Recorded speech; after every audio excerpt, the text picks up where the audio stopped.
Well, this is a pleasure here for me to be with you this evening, and this is now I can't remember, my third or fourth visit to Bath, and each time I've had the privilege of speaking at university to students and trying to answer questions. And this subject about meaning is a huge one, partly because recently people have been writing these massive books about the philosophy of meaninglessness. I don't know if you've ever picked up any one of these books. They tend to be about 700 pages long, and all the way through they assume they actually have something meaningful to say.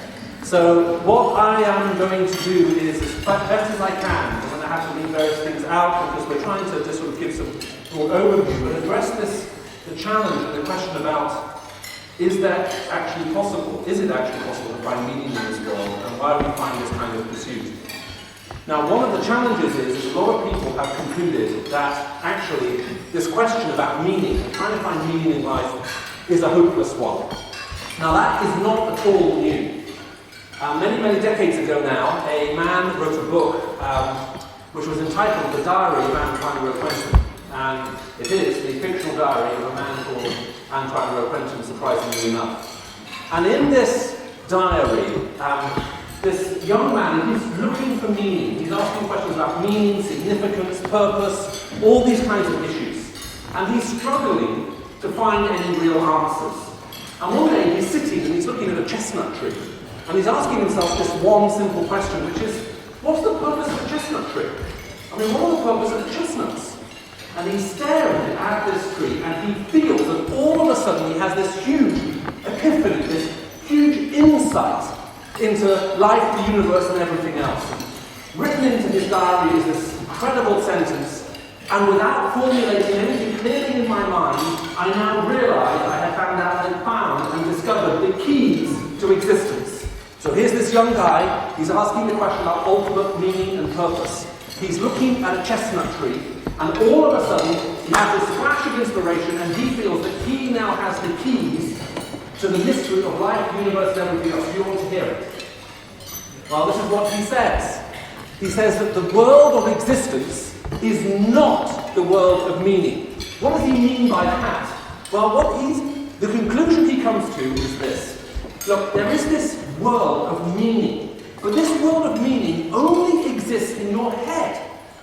And in your head, in your imagination, you think of a world that has meaning, purpose, justice, morality, truth, and all these kinds of things. And that world exists in your head, in your imagination. And then over here you have the real world of existence, of trees and houses and rocks and mountains and everything else. And these are two totally separate worlds. They don't connect at all. And the trouble is that the world that exists in your mind, the world that exists in your imagination, is asking questions like, why? Why am I here? You're asking questions about purpose. Why is it like this? You're asking questions about meaning. You're looking for justice. But that world only exists in your imagination. And this world, this imaginary world that exists in your head, is trying to impose itself on this real world. That makes sense? It's trying to impose meaning, trying to impose purpose, trying to impose justice on a world in which there is none. And as this young man begins to think about the enormity of this, he realizes he really has two choices. Does he want to live in the imaginary world? The world in his head, where there is meaning, purpose, you can ask the question, why am I here, why are things the way they are, and come up with answers? Or do you want the real world, where things just are? There is no why, there is no meaning, there is no purpose. And as he thinks about this, he begins to feel ill. Ill right down to the very core of his being, which hopefully isn't happening to you right now. Okay? If it is, it's not the flu, there's a virus going around. He feels emotionally, physically, and spiritually sick. Sick to the bottom of his stomach. Which is why, when this book was first translated out of French and published in English, the American publisher gave it a one-word title. He renamed the book, and he called it Nausea, which is one of the most famous books written by Jean-Paul Sartre. Because that word nausea, sickness, summed up everything that the writer was trying to say. Which world do you want? Do you want to live in an imaginary world where there's meaning and purpose? Or do you want the real world where there isn't? Choose. And in one sense, that book, which was published now over 50 years ago, I think, really sums up where we are now. Many people are concluding there is no meaning to be found. This is crazy. Now, one of the first figures to actually gain cultural insight to the enormity of this was Walt Disney. And in one of his most philosophical characters, arguably the most philosophical character he ever created, called Baloo the Bear, who is also one of my favourite Walt Disney characters, because if I were to stand next to him, I'd actually look thin. Baloo the Bear, at one point, he's spinning around in this pool with a little boy sitting on his stomach, which is the advantage of a nice big stomach. People like to sit on it or rest their head on it, that I've discovered. I have more friends now, I'm built like this, than many of the more athletic types out there. You're not cuddling at all. And as Baloo the Bear is spinning around in the pool, he's singing this song about the bare necessities of life. And at some one point simply says, so don't be like that bee, buzzing around, looking for answers that can't be found. Just forget about it. And get on with the bare necessities of life. Stop bothering yourself with the question, why? Don't make yourself sick looking for something that isn't there. That's crazy. Now we see this manifested right across the world we live in today, where people will say things like, look, things just happen. It's just bad luck, it's just the luck of the draw, these things, bad things just happen. Sometimes good things happen, sometimes bad things happen. There is no meaning behind all of this. It just happens. And it's not just your life is meaningless. This is strangely satisfying to some people, because it means that all life is meaningless. So it's not just you who's got a meaningless life. Everybody has a meaningless life. And at least you can take comfort in knowing you have a meaningless life, and people who think they've got a meaningful life are deceived. Does that make sense? So they're worse than you. Okay? At least your life is meaningless, but you know it is. I can remember once talking with a professor of history who had been at Cambridge University, which is the sort of university got planted out of Oxford after Oxford had been going for about 150 years or so, which explains why they went into the middle of nowhere and still struggling to sort of establish themselves in the academic scene. And this professor and I, we were talking, and we were at a wedding together. I never met him before, we had no previous connections, so we're doing the usual thing you do when you're at a wedding, and you're not on the top table, you're on table number 37, right in the back of the room, with a group of people you'll never likely to see again. We're just exchanging information and talking to each other. And I said to him, well, what do you do? He says, I teach postmodern Spanish history. I said, wow, what's that? He said, well, Michael, history is a myth. Facts don't interpret themselves. Things just happen. It's just random.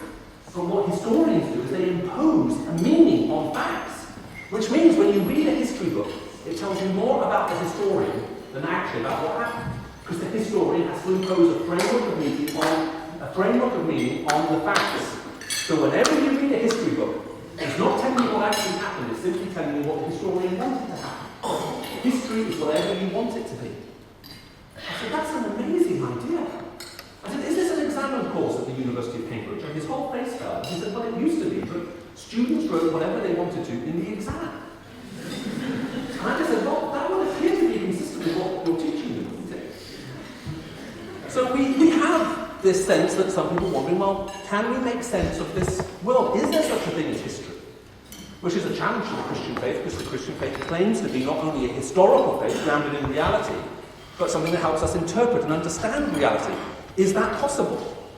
Do things just happen? Now, you can often see this kind of interplay happening when you see a Christian talking to a non-Christian, and the Christian starts talking about things like, well, I pray, and they think, well, what makes you think you should pray? And they talk about answered prayers, and at this point, the non-Christian thinks, well, you must be utterly crazy. And even though you do pray, you think that this helps. Actually, if it does help, it's just coincidence. Now, when you write something off as coincidence, you're saying that something that appears to have meaning actually doesn't have any. It's like the story of a pastor of a church, a vicar of a church, whose children had adopted a cat that they had found like 2 months ago, and he had reluctantly allowed this to happen. And one Saturday afternoon, he's sitting watching the rugby at home, beautiful sunny day, children are out in the garden, and all of a sudden his kids come running into the house, and they go, Daddy, Daddy, you have to come help, our cat is stuck up the tree. And so he comes out, and sure enough, this cat isn't very old, probably about 6 months, not much more than a kitten, has climbed all the way to the top of a very tall spindly tree and appears to be stuck at the top. So the father looks at the tree, there's no way to climb it, and cutting it down will have catastrophic consequences. And as he conveys this thing, he comes up with a solution, because he's a very intelligent man. He studied engineering here at Bath. And he says to his kids, look, this tree is quite a narrow diameter tree, it doesn't have a lot of rigidity in its structure. If I make a lasso with a very long piece of rope, I can probably lasso the top of that tree and tighten it. And then I can take the other piece of rope and I can tie it to the back of our car. And it being a thin tree, if I drive the car down the drive, it will pull the tree lower and lower and lower, and eventually be able to reach up into the tree and get the cat. Now this is why these kids love their father. I mean, he is a genius and he is very clever, and they burst into applause. And they say, Daddy, there's no one like you. So he lassos the top of the tree, he ties the rope to the back of the car, he slowly starts driving down the road. As he's driving along, the tree's getting lower, lower, lower, the car's going forward, forward, forward, when all of a sudden the rope snaps, the tree springs upright, and the cat is launched into the air. 2 weeks later, the vicar of this church, he's visiting a couple who he's noticed bought a house 3 blocks away. And he thinks he was to pay them a visit. And there he is, he's visiting them, and he knocks on the door, and they open the door, and they say, hi, I'm the vicar of the local church just around the corner from here. I see you just moved into our neighbourhood, I'd like to say welcome. And they say, oh, would you like to come into our house? And as he comes into the house, he's about to walk into the lounge, and all of a sudden, his cat walks in front of him into the lounge. So he follows the cat into the lounge, he sits down, the family sit down, he looks at the family, he looks at the cat, and he says, it's a very nice pussy cat you have. Have you had her very long? And the lady of the house says, Jacob, you're not going to believe this. 2 weeks ago, we just were moving into the house. And as we were moving into the house, my youngest son came to me and said, Mummy, please can we have a cat? Now we've moved from an apartment into a small house with a garden, I'd love to have a cat. And I looked at him and I said, Johnny, you can't have a cat. Your father's allergic to cats. We've talked about this before. The answer is no. And he kept begging me and begging me and begging me, saying, please, but Mummy, I want a cat, I want a cat. Vicar, I didn't know what to do. So I said to him, I tell you what we'll do, little Johnny. We're going to get down on our knees right now in the garden. And we're going to pray to the Lord Jesus that if he wants you to have a cat, he will send you one. Vicar, you won't believe what happened next. Is it the case that all of this can be written off as simple coincidence, where we suddenly ascribe meaning and maybe even divine intervention to a chain of events when actually it can't be done at all? Or is there more to it than that? Which is the second one that leads me to the second point as to why I think some people have concluded that there is no meaning. And it's this, that the argument goes, look, the human mind seems to be pre-programmed somehow to look for patterns. We look for patterns of behaviour in people, we look for patterns in nature. We're actually looking for patterns for design that isn't there. And so yes, you may well look at life, you may well look at all kinds of things and think, well, look, it appears to have information in it, it appears to have design in it, it appears to be, and conclude that therefore there must be someone behind all of this. You're actually being hoodwinked. There is no patterns and meaning to be discovered in nature, in this world, in science. It's just randomly generated, but it appears to have. And if you think about it hard enough and long enough, you will realise that these patterns aren't really there. A couple of years ago, I had the privilege of spending some time with a guy called Anthony Flew, who died about 6 months later. Anthony Flew was very famous because not only did he write the most widely reprinted philosophical article of the 20th century called Theology and Falsification, but also because as a young atheist at Oxford, he debated the famous Professor C.S. Lewis, the well-known writer of the Narnia stories, and also a Christian. And as a young man in this debate, Anthony Flew was widely regarded to have won, to have defeated the great Christian apologist C.S. Lewis in debate and established his atheism. He became a philosophical mentor to almost all of the well-known atheists who happen to be scientists today, and indeed all of their early books they actually sent to him as an atheist and as a philosopher for him to give his philosophical opinion to make sure that they weren't making mistakes in their philosophy as they were promoting their atheism. And then he made a very radical shift in his life, that he declared himself to be a deist, in other words, not a Christian or anything like that, but instead of being considered to be the world's foremost philosopher to promote atheism, he wrote a book in which he said, I think there's probably a God after all, at which point everybody in the atheistical world denounced him. And I had the opportunity just to meet with him. I was intrigued in why he'd written what he'd written.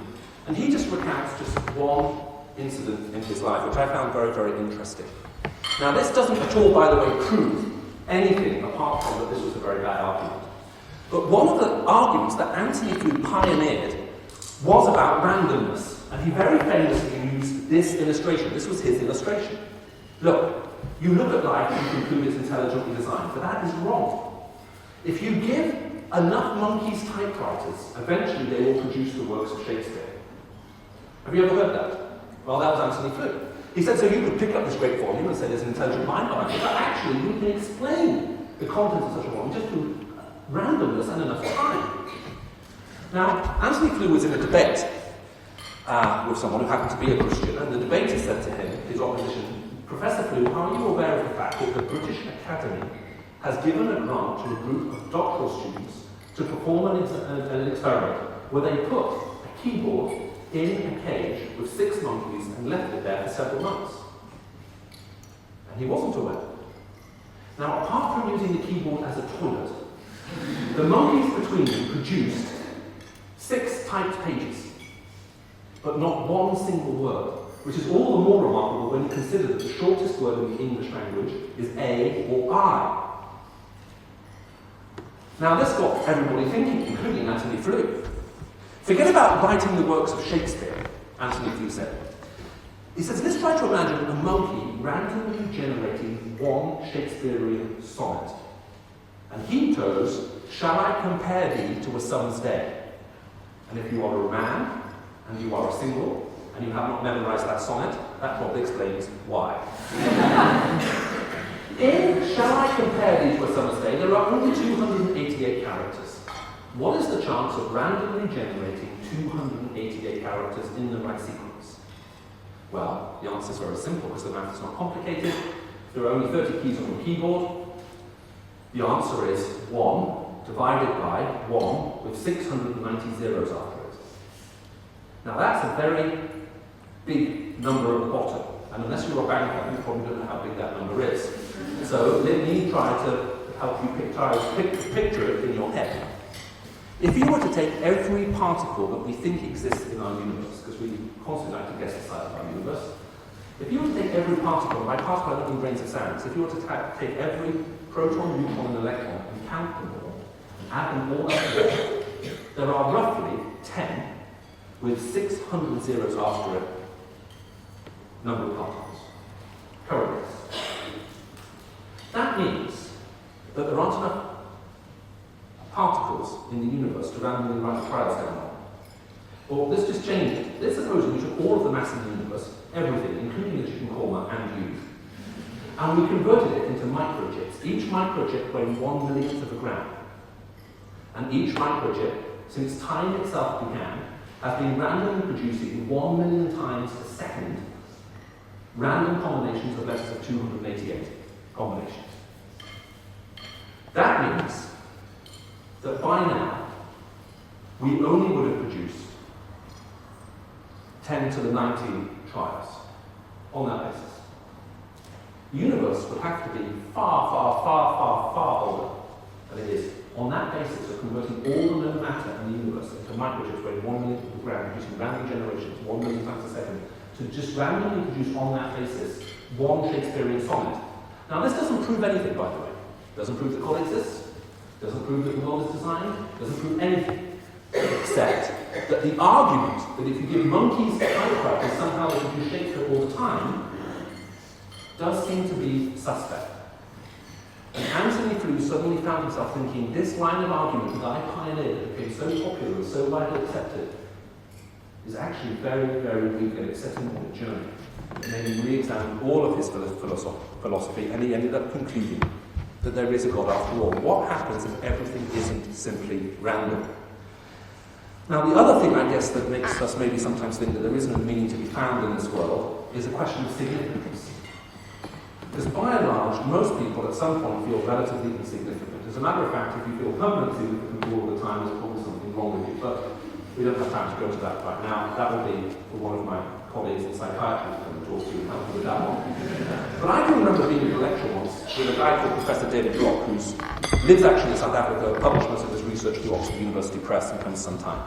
And he is a, let me get this right, a cosmologist, that's right. I sometimes call him an astrologer because he uses an telescope, but astrologers are apparently something different. And his speciality is studying something called cosmic pillars of dust. And I remember seeing this presentation once and I was blown away by it. Because I didn't even know what those things were until I saw his presentation. But he was giving a 1-hour lecture, and I asked him to give me a 1-hour lecture after him. And he's giving his lecture, and behind him there is a screen that's roughly 40 feet by 40 foot square. And in the middle of the room there is a projector that he has actually flown in the first class seat next to him into this auditorium, because it is the only type of projector at that point in the world, I'm sure this has all been digitized now, but at this point in the world that would show the slides, the film slides from his telescope, which is one of the largest in the world. And he loved to say to me, people often come and show me their camera, because they know I like photography, and they say, do you like my camera? And I say, how much does it cost? And they'll say, $5,000. I'll go, ha, the film for my camera costs $5,000. And he puts up a slide, and this slide is just filled with tens of thousands of pricks of light. And he says, you see all the little dots on this screen? He says, these are stars. He says, if you were to count these stars at the rate of 1 a second, it will take you 2,800 years to count the stars just on this one slide, which either means he's very old or he had a computer. And I remember thinking, wow, that's impressive. And then he put up this picture of a cosmic pillar of dust. He says, this is what I studied, and it was absolutely stunning. I mean, I've never seen one of these things. You should Google it, have a look. I was blown away by its beauty. This huge pillar of dust, all different colours. And he walks up to the screen, and after this huge pillar of dust, there's a little bit that's breaking away in this 40 foot by 40 foot screen. There's a little bit that's just breaking away like this, and he walks up to the screen and he puts his hand like that. And he says, you see the distance from here to here, or this little bit that's breaking away? Right, yeah. He goes, that is the distance across our solar system. Which gives you some idea of the scale of this pillar. And we'll be like, wow. Then he put up another slide that was just like the first slide. All these little pricks of light. And then he says, do you see all the pricks of light on this slide? He says, each one of these is not a star, it is a solar system, or a galaxy. Then he put up a giant square, just a blank, simple square, 40 foot by 40 foot, and produced a pen and said, if I asked you to draw the significance of your existence in relationship to the size of the universe, how would you draw it? Now, have you ever felt very, very small? I remember looking around the room thinking there's going to be a lot of counselling needed at the end of this lecture. He then said if you took a compass, you know the thing you use to draw a circle? He said if you took the metal spike on a compass and you came up to this square and you put the tiniest prick in it, you would feel you've overstated the significance of your existence in relationship to the size of the universe. I can remember thinking, well actually, to be honest, I was actually a little bit depressed at this point. And then he said something very interesting. He said, we're all carbon-based life forms. Now I know that is true because I've seen Star Trek several times. And we are definitely carbon-based. As a matter of fact, some of us are carrying more carbon than others, and so here's just a little thought for you to think about. Especially those of you who feel that you should be thin and exercise a lot. Given the global warming that we're in, and the problem of carbon, and we're carbon-based life forms, the bigger you are, the more carbon you are storing. Which means people like me are environmental benefactors. So just think about that for a minute. Anyway, he says we're all carbon-based life forms. Now I know this isn't true. And then he says, and here's the incredible thing. In order for carbon as an element to be able to exist, various forces in the world need to be in balance. And to be honest, I can't understand this. At this point, he put up a series of 6 equations and then rattled off from memory one of the equations for the formation of black holes. Because he's also a pure mathematician, which took him just under 2 minutes. Okay? Very impressive. And I couldn't follow it at all. And I did my maths level when I was 12, so I was good at maths until I met him. Actually, you don't do O-levels anymore, you just call GCSEs. Okay, so like an O-level is like a GCSE is a hard. So he says, why do we live in the universe so big? He said the universe is the size it needs to be in order to support the existence of just one carbon-based life form. And then he quoted a very famous Nobel Prize-winning physicist called Castro, who said, we should not be surprised to observe the universe so large. We couldn't possibly exist in the universe that was any significantly smaller. The universe is the size it needs to be to to support just the existence of one carbon-based life form. And when he said that, I can remember thinking, I'm so glad I'm all alone. And then he put up his square. How significant is your existence in relation to the size of the universe? And a little stick man appeared. I can draw those two, the head, the body, and it filled the whole square. And he simply said, the universe is the precise size it needs to be in order to allow you to exist. What happens? What difference would it make if we're simply not here by accident? What would it mean if we were actually here by design?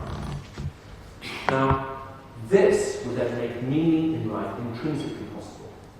If we are simply here as a process of randomness, it means that either we have to create our own meaning, imagine our own meanings, or impose our own meaning.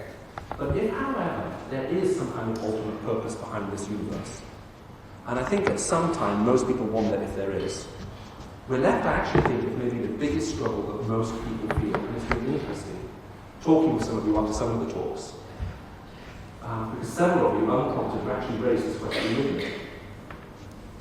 And it's not the fact that we may struggle with the idea of meaning because of significance, or maybe things just happen, or wondering whether we're looking for patterns that aren't there, although those things may be there. There's often a deeper sense of struggle. And it's this, it's our sense of moral absurdity in life. If there is meaning and purpose in this world, if we're meant to live a certain way, if we're meant to act a certain way, if there is something guiding us, we seem to be aware of the fact that actually there's something within us that means that we are not living that way. It seems to make moral absurdity, make life morally absurd. And one of the early Christians, a guy called Paul, who wrote a very long letter to a group of people in Rome, which is called the Letter to the Romans, because they were living in Rome and they were Romans in Rome. He actually describes this problem fairly well. He says this. He says, look, what I'm doing, I do not understand. For what I will to do, by the way, I'm reading a very old translation of the Bible here. I do apologise. I do a lot of travel and I tend to leave my Bibles behind by accident. I'm always using them. So this is just an old one, which, as you can see, is also falling apart. They don't make things like make you anymore. Paul was going to pot. Anyway, this is what he says. He says, I know what I am doing, but I do not understand it. For what I will to do, in other words, what I want to do, I don't do it. I don't practice it. But what I hate to do, that I do. And he goes on and he basically says, now if I do what I do not want to do, it is no longer I who do it, but sin, that is like a power that dwells within me. I find then this law. Evil is present with me, even though I am willing to do good. I delight in the law of God according to my inner man, but I see another law at work in my body, warring war against me. What a wretched man I am. Who will deliver me from this body of death? What is he saying? What he's saying is this. Look, I do believe that there is order and purpose and meaning in this world. And I even believe I should be a good person. Now, someone once said that when God gave the world a moral law, there were four responses to it. There were those who tried to accommodate it. I'll live my life around it and make it work to my advantage. And there were those who hypocritically lived under it because they pretended to, but they weren't. There were those who denied it, and there were those who loved it. And he's saying, look, I loved the idea of doing good. I really, really do. I want to be a good person, but here's the problem. I'm not doing what I know I should do. I'm not living the way I know I should live. As a matter of fact, the things I say I don't want to do, I keep on doing them. So in here, I love the idea of being a good person. But in here, it doesn't seem to live itself out. As a matter of fact, I feel like there's a war between the two. And many people have experienced a sense of moral absurdity. It is both meaningless, disillusioning, and even depressing to think that we should be better and we should live in a better way and find ourselves unable to do it. And it's a sense of moral absurdity that you'll find the French existentialist picked up on by Jean-Paul Sartre, who I quoted earlier, or Camus, or countless others, philosophers of the 20th century, who notice it's not the fact we need someone to come along and tell us, hey, be good. The problem is, how? How can we be good? And it does make life meaningless. If you're thinking, I want to live this way, but I'm constantly living another way, either you're a hypocrite, or you need to abandon pretense altogether. And it is this particular issue that Jesus Christ particularly comes to address When Jesus Christ came into this world, he didn't simply come to tell us how to live or give us a higher standard to live up to. What he actually did was he came to make it possible to live as we ought to. He didn't simply came to inform our life, in other words, he came to transform it. He actually came to change the human heart, to make it possible for us to live the lives that God himself would have us live. He would change us. Now, why is this important? It's entirely possible that even if there is a God, and even if there is meant to be a way we're meant to live, that actually it's impossible to attain, and it will be foolhardy to try. The question is not just simply can we be good at an ultimate level. The question is there anything within the world which is actually capable of changing the human heart? A few years ago, on that same trip I was in South Africa with David Block, I'll never forget, I went to go visit some townships in South Africa, which are still there to this day. People, in some cases, live in the most abject squalor and poverty you can possibly imagine, right next to luxury. And I went to go visit this township, and there were a couple there. And they've adopted 27 children, they've set up their own little school, there are about 200 people in it, they run it on a completely voluntary basis. And they are the only white Afrikaners living amongst a population of several hundred thousand. And I'm talking to them, and I'm saying, what do you mean is inspiring? Why are you doing it? And they said, well, we weren't always like this. I said, what do you mean? They said, well, we were white supremacists. It's like, ooh.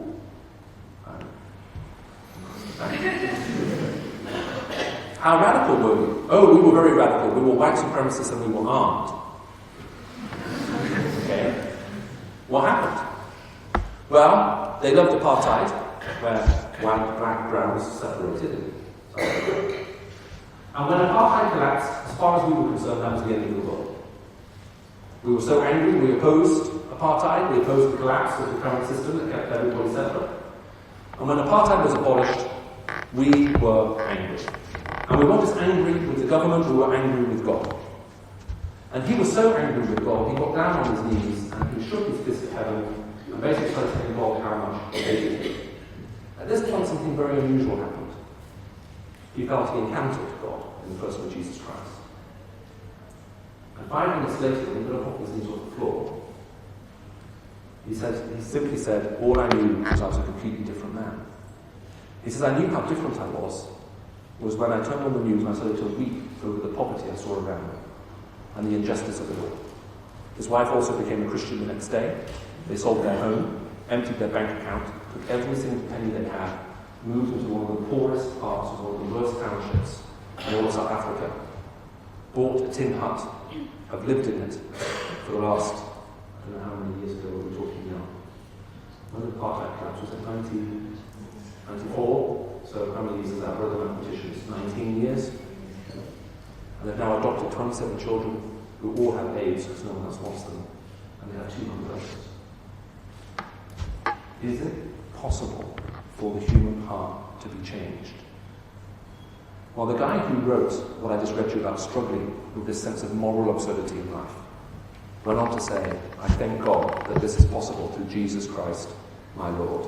There is no condemnation for those who are in Christ Jesus, who do not walk according to the flesh, but according to the Spirit. What's he saying? The message of the Christian gospel is a message which says, not just simply that God cares about this world, but that he is willing and indeed does step into this world, intervenes in this world, and when he came into this world, he took the condemnation for things that we do wrong onto himself. He took the consequences for it, he took everything that flowed from it, he himself paid for things that we have done wrong, and he didn't just simply pay a price, but he also conquered over the power of sin and death through his resurrection. And when he comes into a human heart, he is able to break that power that sets us at war against ourselves with that which we know is right, and enables us to live a good life. It is the most practically life-transforming thing I have ever seen. It's been my privilege to meet with people who've dedicated their lives to violence and blowing up other human beings, killing and torturing them, who have in the person of Jesus Christ not only simply recognized that what they were doing was wrong, but they found a transformation in their heart that completely changes their behavior. A Christian isn't simply someone who believes in an idea. A Christian is someone who has accepted and met the person of Jesus Christ and known and breaking the power of sin and death over their life. And it makes life possible, not simply because we now have all the answers, but we know someone who is the only one who can answer the question for you personally, why are you here? And he's the only person who can make you actually do it. Just before I became a Christian, I was wrestling with this problem. Some of you will know this already if you've been to some of the earlier talks, but before I became a Christian, for 6 months I was part of a discussion group trying to find out whether the Christian faith was true and real. And at the end of it, I agreed that he was, but it made me feel very sad for a variety of reasons. Now, one of those reasons was I was pretty certain that God wanted to change me. In other words, I became a Christian, I was changed, and I didn't know what he changed me into. Now, the other problem was was that I hated the idea of being a hypocrite. I hated it. Now, what that meant was not that I was trying to be a good person, but I was a bad person, and everybody knew I was a bad person, apart from my parents, who thought I was good. Now, that was a strategic move. If my parents thought I was good, I could get drunk, sleep around, and do everything else I wanted to do, and not get caught. And because I had the ingenuity as a teenager to manufacture a fake diplomatic identity in the country I was living in, it meant that when I did get stopped, I was set free. But then because I was different, I can't be arrested very badly. By the way, I'm not suggesting any Jewish thought. It's very, very wrong. And I can remember talking to a group of Christians just before my conversion to the Christian faith. And I basically said this: I'm not good enough. Look, I'm very popular, people like me, and I'm very open with the kind of person I am. People know what I do, they know the things I get up to, and most of my friends think it's fine. And I'm enjoying myself. But if I want to become a Christian, I'm going to start trying to live a life that I know I can't lead. Which argument I need to pretend. Or I'm just going to be miserable, constantly frustrated, trying to do something that cannot be done. Now, I was amazed at what they said. Back. Because their first response was, Michael, when you make a decision to become a Christian, you're not first making a decision to be perfect, you're making a decision to be forgiven. Now that did resonate with me in a little sense. I thought that doesn't actually make a little bit of sense. I can understand the idea of everyone needing forgiveness in their life. Now, because I was convinced the Christian faith was true and real, that was enough at that point to enable me to become a Christian. I went away, I found a Christian, I said, please pray with me about to become a Christian. And I was also certain I was going to be miserable. Why was I going to be miserable? Well, I'll be forgiven, but I'll still be doing bad things. Just after I became a Christian, I thought I wouldn't tell anyone because I was scared about what my friends might make of this sudden change of direction in my life. I walked into an economics class that I was taking, and I sat down next to the girl I always sat next to in this particular lecture, who was roughly 6'1" and was a model. And I had, unsuccessfully, I have to admit, been attempting to seduce this woman for a while. I sat down, and she looked at me and she said, Michael, what's happened to you? I hadn't even said good morning. I said, I don't think I can explain it to you. She said, try. I said, well, I became a Christian this weekend. She said, what on earth does that mean? I said, I wish I could clearly tell you. All I know is, I'm not the person I was before. And she looked at me and she said, Michael, would you like to sleep with me? Now, this was interesting. I remember looking at her and saying, if you had asked me 2 days ago, the answer would have been yes. But today the answer is no. And I was surprised, not at the fact of the answer I'd given, but the fact that it was no longer something that I wanted to do. It wasn't just the fact that God was telling me what I should do. He was beginning to change what I wanted to do. There's no point finding meaning and purpose in life if you don't have the capacity to live it out. Which is why I think in the person of Christ there's the only hope of finding meaning for existence. What happens if you're not here by chance? What happens if there is such a thing as history? What happens if there is a reason why you're here? What happens if God himself is intervening in this world in such a way to actually make it possible for you to live the life that you were always intended to? What happens if it's simply not get by chance?